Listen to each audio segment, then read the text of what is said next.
Hey guys, this is Aiman and this is my recap for today. Today I'm going to talk about a few things, how I usually trade and how I choose some stocks for an up and range breakout.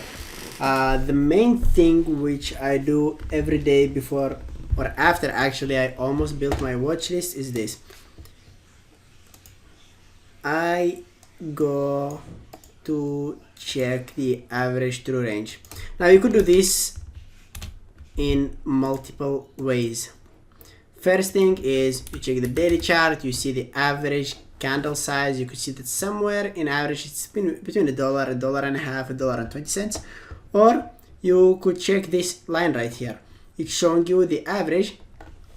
I will not go back then because if you just zoom out for the whole year, there are days when CGC was in play and when it was moving around $3, $4, especially when it was priced at $50. You see, when it was priced at $50, it was making around a $2 move a day. So yeah, the average true range by that time was around $1.70. Now that it dropped in price, maybe you want to check the last month at least and check the average true range for the last month. And it's somewhere around $1. After I determined that and after I chosen the stock which I want to trade and after I built my plan, and I'm not going to go through detail on how I do that all, it will take another recap. I start and I watch the open. The first setup I want to trade the stock to is an open range breakup. For an open range breakup, I want stock to go with the direction of the gap, with the direction of the moving averages, with the direction of VWAP. If the average true range in CGC is $1, I want the opening candle to be smaller than that. The best thing if I have it 1/5 of the average true range. So rare to have that, but today we had that and we had even better than that. The opening range candle was around 15 cents. And I know that if the opening range candle is around 15 cents and the average true range is somewhere around $1, we have a potential or a lot of room to run to the upside, right? Now I don't hope that it will make the whole average true range in the open, but it could do that. Market at the open is so volatile, there is a lot of volume.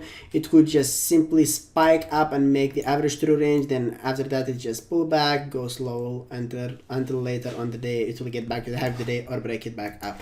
So the biggest moves usually happen at the open. And if I have that open range candle, which is amazing, and I can get at least half the average true range,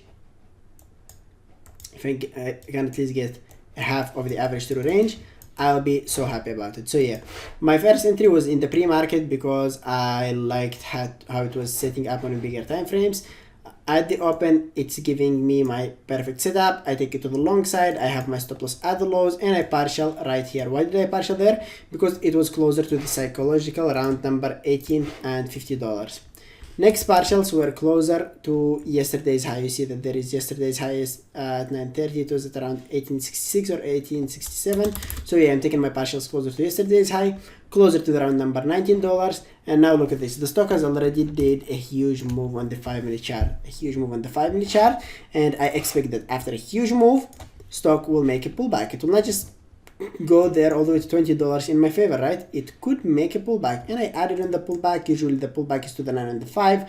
I see that it bouncing closer from the 9 and the 5, making a new 1-minute high. I'm adding to my position and I'm starting to partial all the way up. So yeah, I took a partial there. I was tired by the trade because it was already a long trade around an hour, so I took a break, set a range order. I could have added right here. Why is that? Because it was another pull back to the 9 and the 5, and I know that stocks, they could make 2 legs up before they start reversing. So the first leg up I will go in, a second leg up I could get in, the third I'm not getting in because the third is usually the leg from which the stock is usually reversing, and I explained that on the ABCD webinar for lifetime members. It's in the education center. You guys can get back to it if you want to check it. Now I missed that ad right there, but I still was able to add at the third leg. Now this right here, if I didn't have these entries right there and an average way down there, I wouldn't have taken it. Like if I wasn't in it, I'm 100% not taking it to the long side right there. Why is that? First of all, the move $2, it's double of the average true range. And how far would it go, right? I know that it's the market and the market is unpredictable. It could go more than that, it could go less than that. I mean, market is unpredictable, right? But we go for the stuff which is happening more often, right? And if I see that the average range is $1, I'll go for it. If the stock is in play, I would go for 1.5, maximum 2, because it's in play and it could make a bigger move. But yeah, I will not hope that it will break the high of the day and go more than that. So yeah, I moved my stop loss somewhere down there.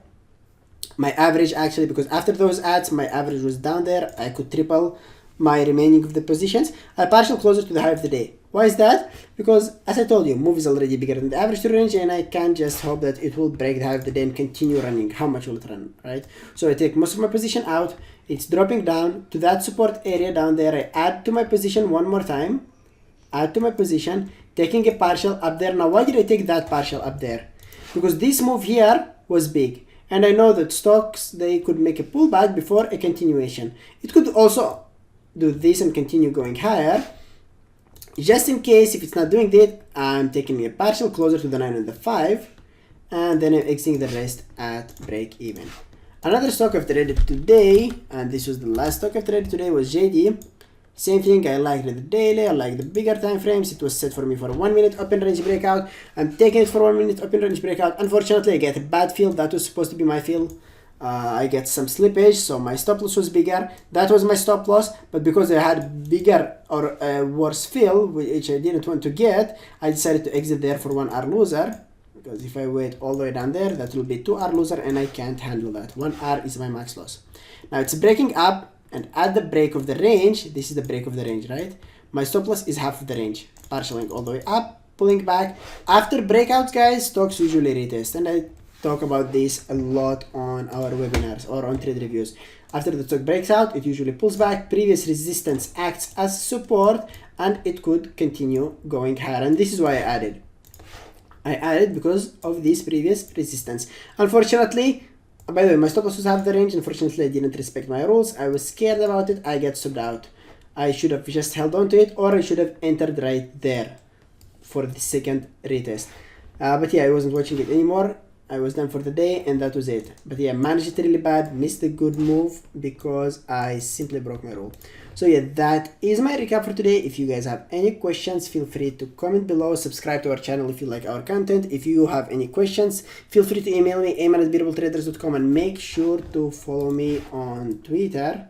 My Twitter is at Aiman